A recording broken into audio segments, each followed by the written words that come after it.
맨발 걷기를 절대 하면 안 되는 분들도 있는데요.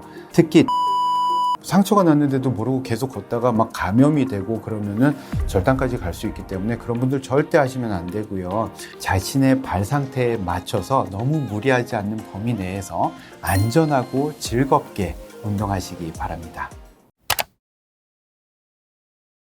진짜 옛날에는 만보 걷기인데 트렌드가 유행이 조금 맨발 걷기 쪽으로 넘어가고 있는 것 같은데, 맨발 걷기는요, 발 건강을 위해서 좀 도움되는 부분이 있습니다. 아무래도 맨발로 걷다 보면은 발에 조금 더 많은 힘이 들어가고 발가락 하나하나에도 더 많은 힘이 들어가게 되거든요. 그래서 우리가 신발에 많이 의존하면서 발의 근육이 약해져 왔다면은 맨발로 걸으면은 발이 조금 더 자극이 되니까 발에 있는 근육들, 풋코어 근육들이 강화되는 효과를 기대할 수가 있습니다. 뿐만 아니라 더 많은 자연의 이런 느낌들을 우리가 느낄 수 있잖아요. 평생 신발의 깔창, 신발 바닥만 느끼고 살던 발에게 자연의 다양한 이런 느낌들, 감촉들을 느낄 수 있게 해주기 때문에 그런 감각을 좀 깨우는 효과도 있고요. 또 울퉁불퉁한 노면에서 넘어지지 않으려고 우리가 이렇게 버티다 보면요, 균형 감각도 훈련이 되고 반사신경도 더 자극이 되는 그런 효과들을 얻을 수가 있습니다.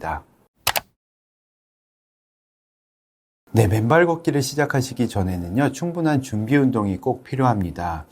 발이 생각보다 약해져 있는 분들이 많거든요. 그래서 시작하시기 전에 충분한 스트레칭 운동, 그리고 풋코어 근육 강화 운동으로 발을 어느 정도 단련을 시키고 준비를 시키고 나서 시작하시는 게 좋아요. 그리고 처음부터 막 만보씩 걸으려고 하시면 당연히 안 되고요. 맨발 걷기는 많이 걷기보다는 자연을 좀 느끼면서 균형 감각도 좀 키우고 그런 목적이 다르기 때문에 맨발 걷기를 처음부터 많이 걸으려고 하시지 말고요. 처음에는 조금씩 걸어보면서 발이 어디 아픈 데 없는지 확인해 가면서 이제 조금씩 늘려가시는 게 바람직합니다.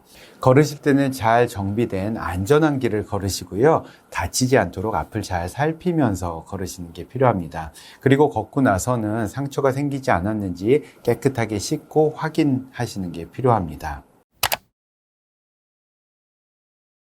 네, 맨발 걷기를 통해서 여러 가지 건강이 좋아졌다라는 분들 참 많으시고요. 특별한 부작용이 없고 너무 좋다, 수면도 좋고 여러 가지 좋아졌다라고 하시는 분들 많으신데요. 그런 분들은 계속 하셔도 됩니다. 그런데 누구나 다 그런 건 아니에요. 요즘 들어서 맨발 걷기가 너무 유행하다 보니까 발이 건강하지 못한 분들이 무리하게 맨발 걷기를 따라 나섰다가 여러 가지 발 질환이 악화된다든지 통증이 더 심해졌다든지 라고 한다면 그것은 맨발 걷기의 부작용이라고 할 수 있습니다. 발에 여러 가지 질환이나 변형이 있는 분들은 주의가 필요한데요. 대표적인 게 발바닥이 얇아져 있는 분들이 계세요. 지방 패드 위축 증후군이라고 해서 원래는 발바닥 밑에요 1cm 정도 이상 두툼하게 지방층이 있어요. 그게 내재되어 있는 발의 자연적인 쿠션이거든요. 그게 빵빵하게 있어야 충격을 흡수하고 발이 안 아픈데, 그런데 나이가 들면 누구나 이 지방 패드가 위축이 되면서 얇아지게 됩니다. 그런데 그 정도가 심한 분들이 있어요.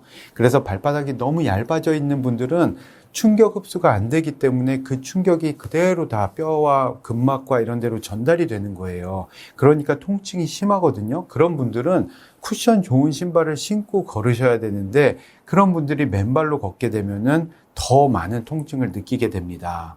그리고 족저근막염이나 지간신경종 때문에 고생하시는 분들은요, 맨발로 걷게 되면은 신발의 보호 기능이 없기 때문에 그런 자극 증상들이 더 심해지게 됩니다. 그리고 평발 또는 무지 외반증 이런 변형이 있으신 분들은요, 맨발로 걸었을 때 그 발이 더 이렇게 퍼지는 힘을 받게 되거든요. 그래서 평발이나 무지외반증이 조금 더 악화되는 쪽으로 작용을 할 수 있기 때문에 그 정도가 심하지 않은 분들이라면 괜찮을 수 있지만 어느 정도 변형의 정도가 심하다라는 분들은 맨발 걷기가 오히려 좀 그런 변형을 악화시킬 수도 있다는 걸 알고 하셨으면 좋겠습니다. 그리고 맨발 걷기를 절대 하면 안 되는 분들도 있는데요. 특히 당뇨병으로 인한 합병증으로 발바닥에 감각이 떨어지신 분들 있어요. 그러면 발에 상처가 나도 잘 모르거든요. 상처가 났는데도 모르고 계속 걷다가 막 감염이 되고 그러면은 절단까지 갈 수 있기 때문에 그런 분들 절대 하시면 안 되고요. 당뇨뿐만 아니라 여러 가지 다른 원인으로 신경이 둔해지신 분들, 마비가 오신 분들도 마찬가지입니다. 그리고 혈액순환이 안 좋으신 분들, 특히 동맥이 막혀가지고 발이 좀 차가우신 분들도 마찬가지예요. 그런 분들도 한번 상처가 생기면 잘 낫지 않을 수 있기 때문에 주의하셔야 됩니다. 네, 맨발 걷기가 금기인 분들 내지는 맨발 걷기를 해봤더니 나는 너무 발이 아파서 못하겠어요 라고 하는 분들은요, 너무 욕심내지 마시고 그냥 신발 신고 걸으세요. 신발 신고 매일 30분씩 걷기를 해도 여러 가지 건강이 좋아지는 효과를 얻으실 수 있을 겁니다. 그런데 나는 정말 맨발로 자연을 느껴보고 싶다 라고 하시는 분들은요, 신발 신고 걸으신 다음에 쉬실 때, 휴식을 취할 때 맨발로 그냥 이렇게 바닥을 느껴보는 것도 충분히 좋지 않을까 생각됩니다. 네, 이번 영상에서는 맨발 걷기에 대해서 말씀드렸는데요. 나쁘다는 얘기가 절대 아니니까 오해는 없으셨으면 좋겠습니다. 나는 맨발로 등산을 해도 전혀 문제 없다, 좋기만 하다 라는 분들은 그만큼 몸이 건강하고 발도 튼튼하신 거니까 계속 그렇게 하셔도 됩니다. 자신의 발 상태에 맞춰서 너무 무리하지 않는 범위 내에서 안전하고 즐겁게 운동하시기 바랍니다.